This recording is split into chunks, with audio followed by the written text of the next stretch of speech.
Bonsoir, bienvenue dans ce premier numéro de la saison du 7-8 débat. La polémique fait rage autour des pesticides. Une cinquantaine de maires de France ont pris des arrêtés interdisant leur utilisation dans des champs à moins de 150 mètres des habitations et écoles. Et des décisions condamnées par le monde agricole. Depuis le début de la semaine, les agriculteurs sont mobilisés pour dénoncer notamment la mise en place des zones de non-traitement sur lesquelles planche actuellement le gouvernement. Quel danger réel des pesticides? Quelle distance faut-il respecter entre les épandages et lieux de vie? C'est le débat du mois.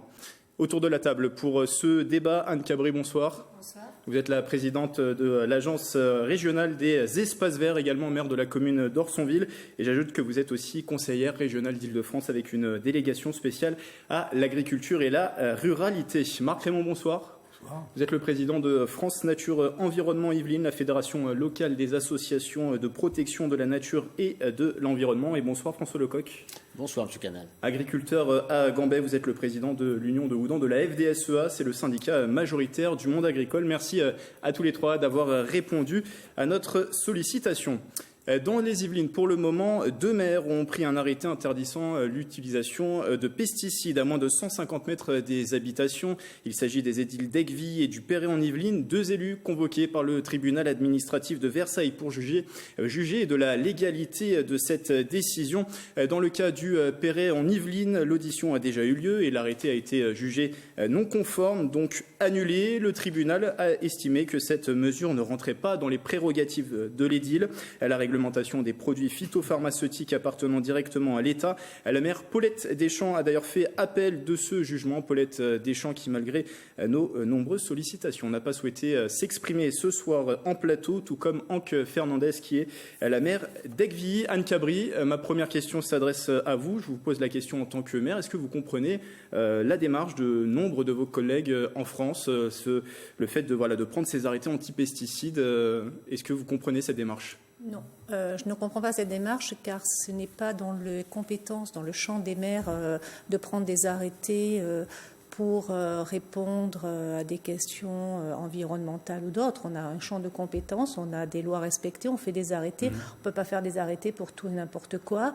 On ne peut pas faire des arrêtés parce qu'il y a des sujets sociétaux. Ce n'est pas notre champ de compétences. Clairement, là, c'est purement à 6 mois d'une élection municipale, faire du buzz politique. C'est vrai qu'aujourd'hui, nos habitants sont attentifs à la cause environnementale. Bien évidemment, dans les villages ruraux, nous avons tous des agriculteurs. Le sujet des pesticides, malheureusement, c'est un sujet qui est récurrent. La justification qui est souvent avancée, c'est pour protéger les habitants. Est-ce que ce n'est pas aussi l'une des missions du maire de protéger ses habitants? Au quotidien, nos habitants, on applique ce que l'État nous demande. Nous sommes officiers d'état civil, nous sommes officiers de police judiciaire également. Donc nous faisons respecter la loi. On fait attention à l'eau. L'eau fait partie également de la compétence des mairies. Donc on est soucieux sur l'environnement. Après, c'est pas à nous de dire si c'est bon ou c'est pas bon. C'est le législateur qui doit juger. Irresponsable, c'est le terme, François Lecoq, utilisé par le président de la FDSEA Île-de-France, Damien Greffin, pour qualifier l'action du maire du Perret en Yvelines, Paulette Deschamps. Est-ce que vous pensez la même chose? J'imagine que oui. Et pourquoi? Bien entendu, on pense la même chose. La chose qui est quand même aberrante, c'est-à-dire que des grands groupes cherchent ces matières actives, donc ces fameux pesticides qu'après nous achetons, ces produits sont homologués par l'État français. Donc il y a un moment, on a des règles pour les utiliser, c'est-à-dire qu'il ne faut pas qu'il y ait de vent, il faut qu'on ait un matériel de traitement qui ait subi un contrôle technique, il faut qu'on ait un certificat d'utilisation de ces produits. On répond à toutes ces règles. Si aujourd'hui ces produits ne sont plus bons, sont nocifs, il faut que l'État les retire. C'est à l'État de français de légiférer. C'est eux qu'on c'est le ministère de l'Agriculture qui a mis une homologation de vente de ces produits. Donc s'ils sont plus bons, il faut les retirer, mais il ne faut pas nous les vendre et après nous dire que c'est les agriculteurs les méchants avec ces produits. Alors vous mobilisez toute cette semaine, depuis lundi et jusqu'à vendredi. Est-ce que ces actions des maires en France ont eu des répercussions sur la popularité des agriculteurs? Est-ce qu'on a une moins bonne image des agriculteurs aujourd'hui? Je pense qu'au local, c'est-à-dire dans chaque village, l'image qu'a l'agriculteur est bonne. C'est le problème de l'agriculture. C'est noyé dans une masse j'allais dire, journalistique qui fait que les gens ont du mal à se repérer exactement dans ce qu'ils mangent, dans ce qui se passe. Ce que je veux juste vous dire, c'est qu'en fait, aujourd'hui, c'est la première fois depuis 1945 qu'au niveau de la France, on est importateur de matières premières agricoles et non plus exportateur de matières agricoles. Donc là, il y a quand même un problème. Et on est d'accord pour retirer des produits chez nous. Monsieur Macron, qui est le premier européen, pro-européen, très bien. Mais si on retire ces produits en France, on doit les retirer aussi dans toute l'Europe, mais pas faire venir des produits d'Europe, enfin de pays européens, donc de frères de chez nous, qui ne répondent pas aux mêmes normes que ce qu'on nous impose de produire. C'est là où aujourd'hui on ne comprend plus. C'est ces aberrations-là qui font que les consommateurs sont complètement perdus à cause de ça. C'est-à-dire qu'on ne produit pas d'OGM et on fait venir des OGM en France et en Europe. Donc. Et on parlera de la législation tout à l'heure, notamment en matière de glyphosate. Il faut vraiment être clair. Marc Raymond, une prise d'arrêté justifiée, je le disais tout à l'heure, par Paulette Deschamps, par la volonté de vouloir protéger ses habitants. Elle a aussi vu, c'est ce qui a justifié son action, une photo d'un champ rouge après un épandage. Est-ce que vous pensez aussi que c'est une décision irresponsable ou au contraire plutôt courageuse du maire du Perrin en Yvelines ? Écoutez, c'est très difficile d'avoir une position tranchée sur un problème aussi compliqué.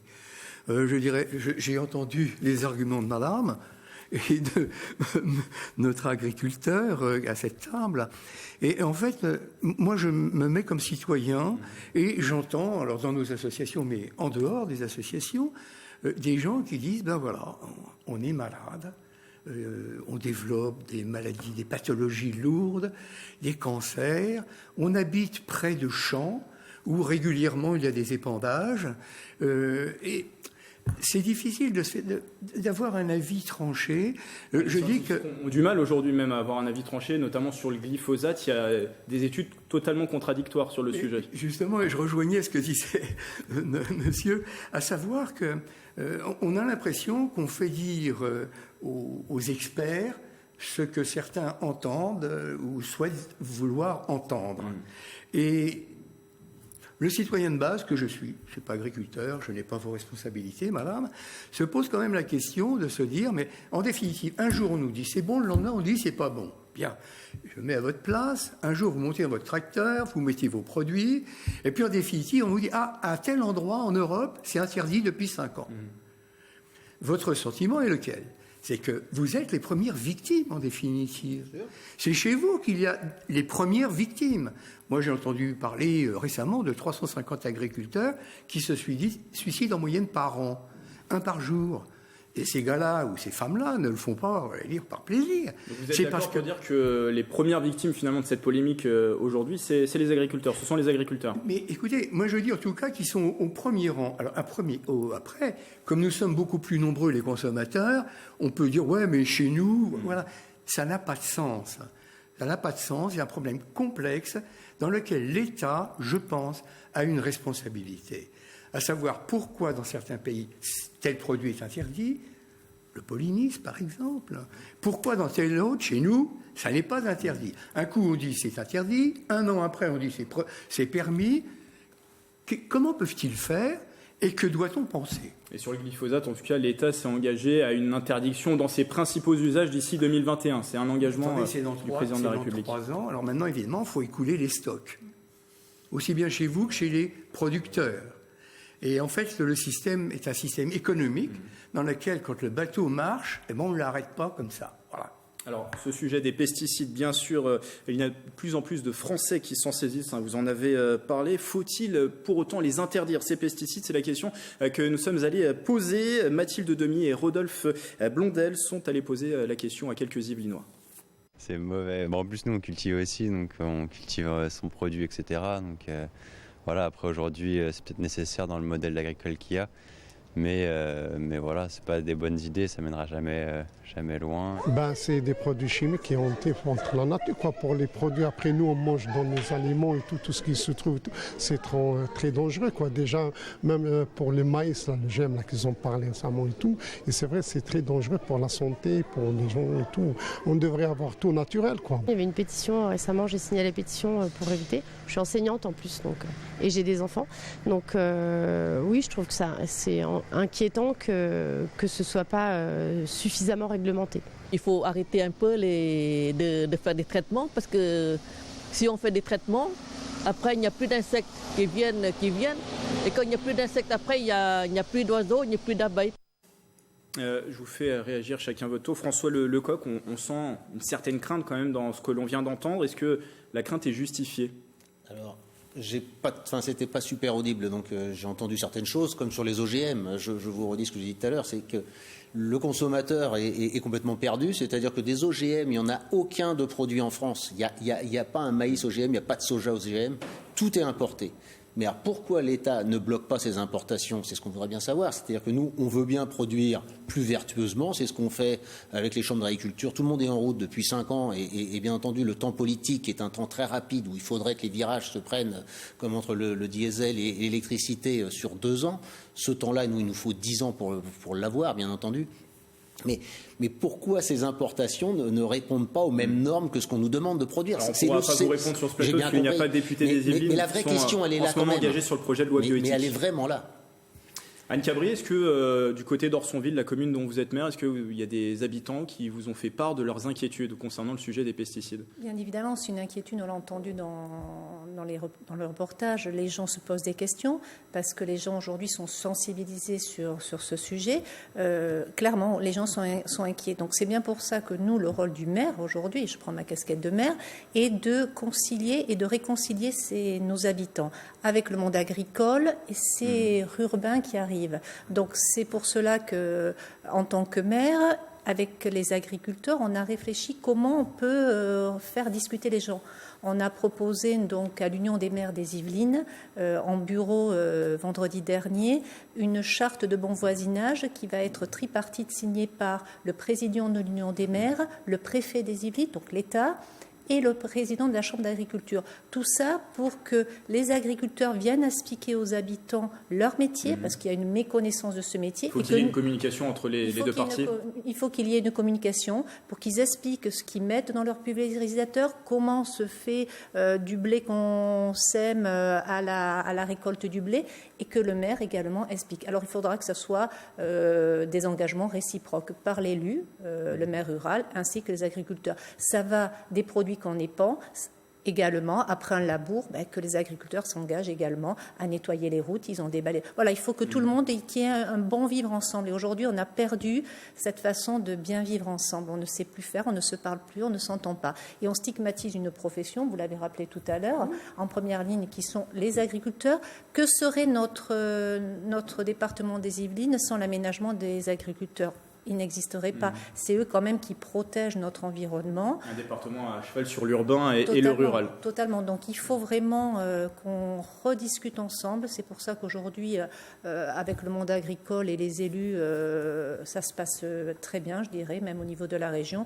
Donc c'est important et arrêtons de stigmatiser. Il y a une souffrance, vous l'avez rappelé, vous avez dit tout à l'heure qu'il y a des agriculteurs qui se suicident. Il y a un agribashing et je trouve que c'est regrettable de dire l'agriculteur, c'est lui qui nous empoisonne aujourd'hui, c'est lui qui sera la cause de tous nos maux. Ce sont d'abord les premiers victimes des produits. Vous avez quand même, c'est vous au quotidien qui utilisez ces produits, donc il faut qu'ils se protègent. Je dirais, je ne suis pas scientifique, donc je ne sais pas, là la question n'est pas de savoir si le glyphosate est dangereux ou pas, la question est de dire l'agriculteur ne pollue pas, ce n'est pas le seul pollueur. Il y a plein d'entreprises, d'industries, la voiture pollue. Ouais. Marc Raymond, juste une réaction sur cette démarche. Est-ce que c'est une bonne idée de rétablir le dialogue entre agriculteurs, élus, habitants ? C'est essentiel, c'est fondamental. Voilà. Et je rappelais tout à l'heure à mes collègues, excusez-moi, on est sur le même plateau, donc voilà, on est au même niveau, que lorsque j'étais au Conseil économique et social, où j'ai siégé pendant 10 ans, j'avais réussi à faire une passerelle avec mes collègues agriculteurs au Conseil économique, et nous organisions des visites dans les fermes où nous allions voir leurs pratiques et où nous leur faisions part également de ce sentiment anxiogène que développe notre société. Aujourd'hui, écoutez, moi, à l'âge où je suis, si j'arrête de manger tout ce que je mange depuis 80 ans, mais je mange tout ce que l'on me propose. Et je suis à l'âge où je suis, et ça n'a pas l'air d'aller trop mal. Hein, voilà. Et je n'ai pas été toujours que dans des ambiances complètement stériles, heureusement, autrement je serais déjà mort. Voilà. Donc, arrêtons de stigmatiser, ayons ce dialogue que vous souhaitez, madame, mais surtout que l'État ait des positions claires sur lesquelles on ne revient pas tous les 2 ans. Car l'agriculture, c'est un bateau. Et en fait, ils ne peuvent changer de cap que tous les 10 ans. Enfin, vous parliez tout à l'heure des risques qu'on a pu vous faire remonter. Alors même si les études sont contradictoires, des associations qui vous ont fait part de quelques risques sur les pesticides. Alors si vous voulez, moi je suis aussi président d'honneur de JAD et tout à l'heure vous avez fait une petite erreur. Je ne suis plus que président d'honneur de France Nature Environnement 78 depuis 3 mois. D'accord, président d'honneur, oui, c'est tout récent. Oui, c'est pas alors les risques qu'on vous a fait remonter. La présidente s'excusante de ne pas être venue. Donc, si vous voulez, bien sûr que dans nos associations, nous avons dans nos 18 associations du canton de Montfort, on va dire, partout des remontées où justement on dit c'est la faute de l'agriculteur, ou parfois on nous dit mais que fait l'État ? Des OGM, on en importe et on n'a pas le droit d'en produire. Donc il y a bien une raison. Donc avec des avis contradictoires. Juste, François Lecoq, peut-être pour déconstruire aussi quelques idées reçues sur l'agriculteur qui épandrait chaque jour des pesticides sur son champ. À quelle fréquence vous utilisez, vous, les pesticides, notamment le glyphosate ? Le glyphosate, 1 fois par an et pas tous les ans, parce que selon la météo, cette année, on a une météo très sèche, donc il y a à l'automne peu de choses qui poussent. Et nous, on traite, ce glyphosate est toujours utilisé sur terre nue, c'est-à-dire qu'elle n'est jamais mise sur le grain.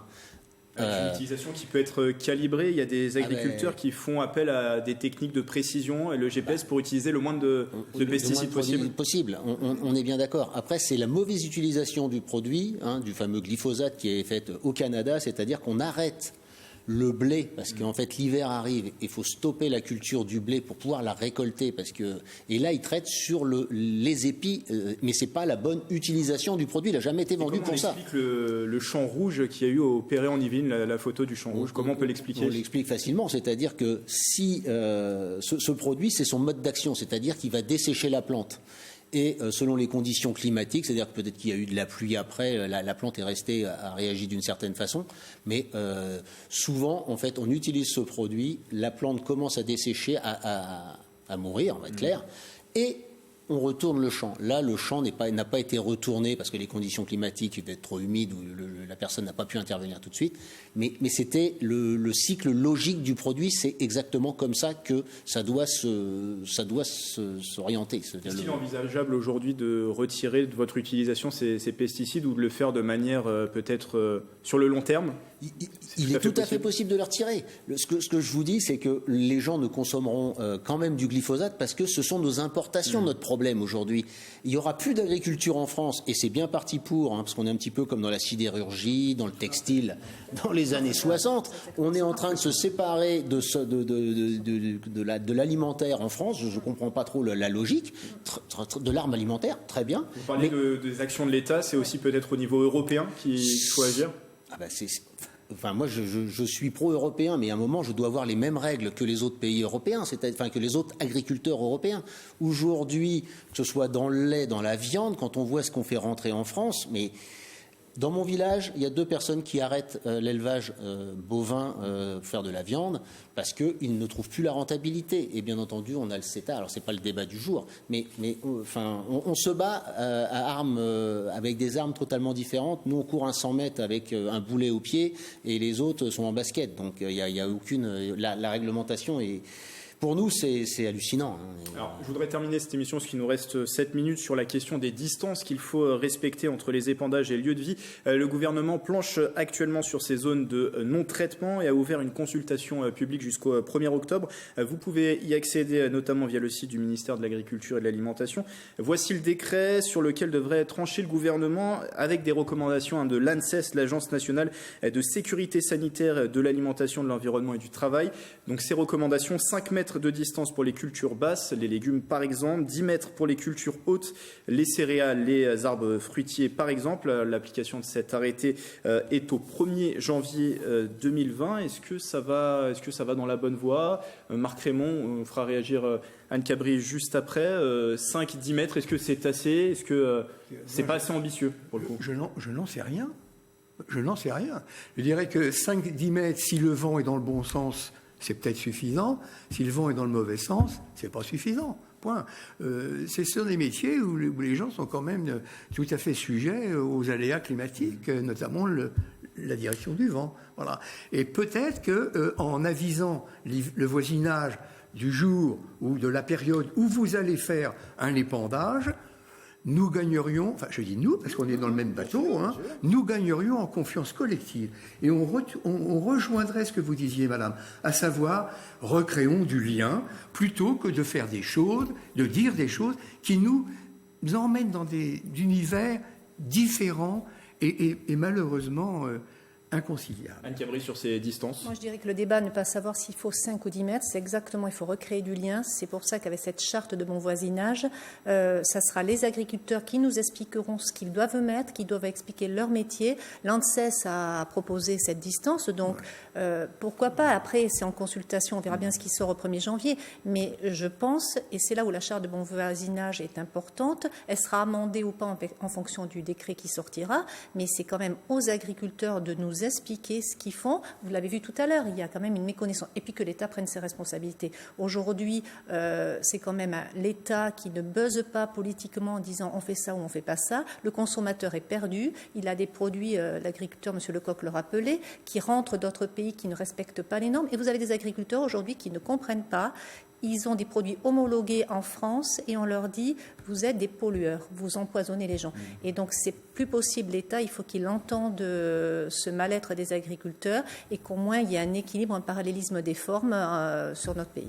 Sur cette distance, 5 et 10 mètres, est-ce que c'est déjà trop ou... C'est pas une histoire de distance. Après, ça sera un avis d'expert. Nous, on s'appliquera à ce qui devra être appliqué.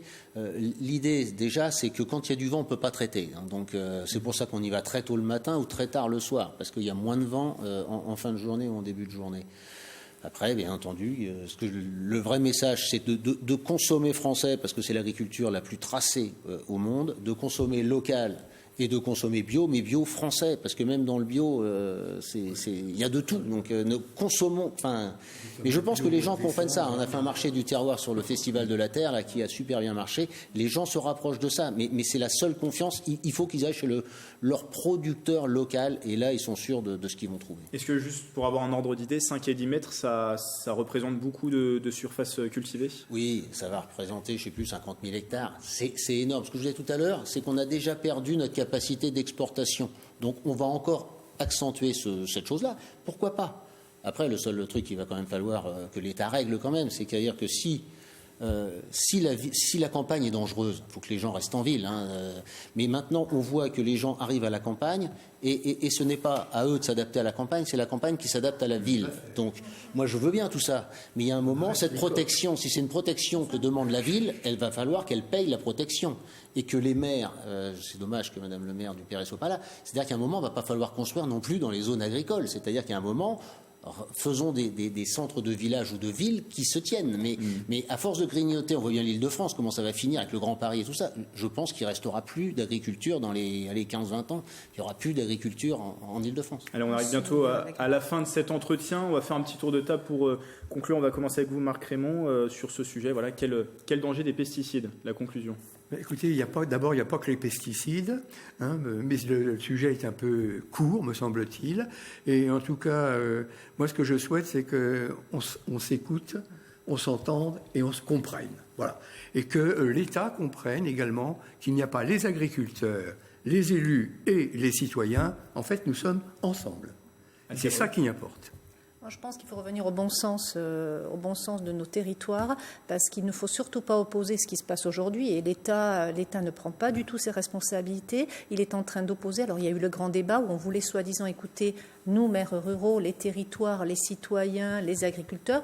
Ben, aujourd'hui, on se rend compte que malheureusement, ça ne fonctionne pas. C'est pour ça que nous, on va repartir du terrain. On va proposer ces chartes, on va proposer ces écoutes. On va demander aux agriculteurs qu'ils ouvrent leurs fermes. Ils le font déjà, mais que les gens se reparlent et s'écoutent et s'entendent. Ça fonctionnait avant, ça fonctionnera demain.